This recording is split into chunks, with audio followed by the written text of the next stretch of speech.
निश्चितपणे आज आपले दिवंगत नेते प्रमोदजी असतील, गोपीनाथजी असतील किंवा या मुंबईच्याही जडणघडणीमध्ये ज्या सर्व नेत्यांनी खूप मोलाचा सहभाग दिला, अशा सगळ्यांना खूप आनंद होत असेल भारतीय जनता पक्षाची ही विजयी वाटचाल पाहताना।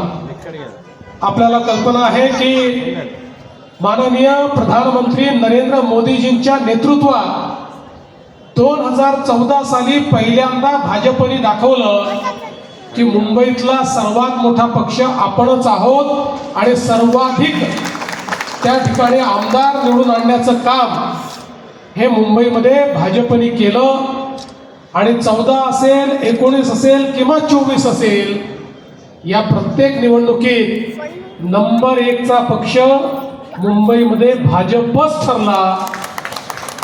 मागच्या महानगरपालिकेच्या निवडणुकीमध्ये 2 जागांनी आपण थोडे मागे राहून गेलो, नाहीतर मागच्याच निवडणुकीत आपण महानगरपालिकेतलाही नंबर 1 चा पक्ष बनणार होतो।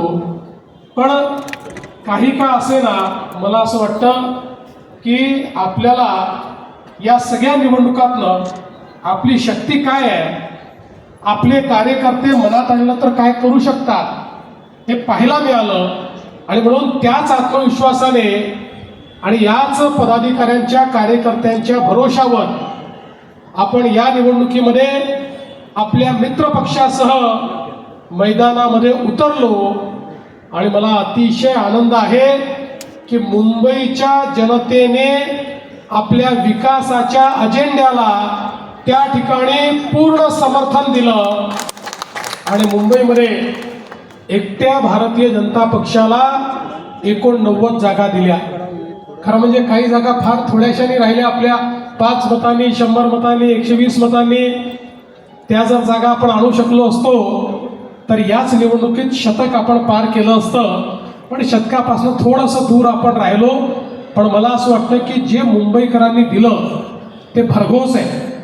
अनेक लोक या ठिकाणी सांगतात की मागच्या वेळेस 82 होत्या, आता तुमच्या 87 झाल्या, म्हणजे तुम्हाला कोणचं मोठं यश मिळालं? त्या 82 होत्या, आता 89 झाल्या, तुम्हाला कोणचं मोठं यश मिळालं?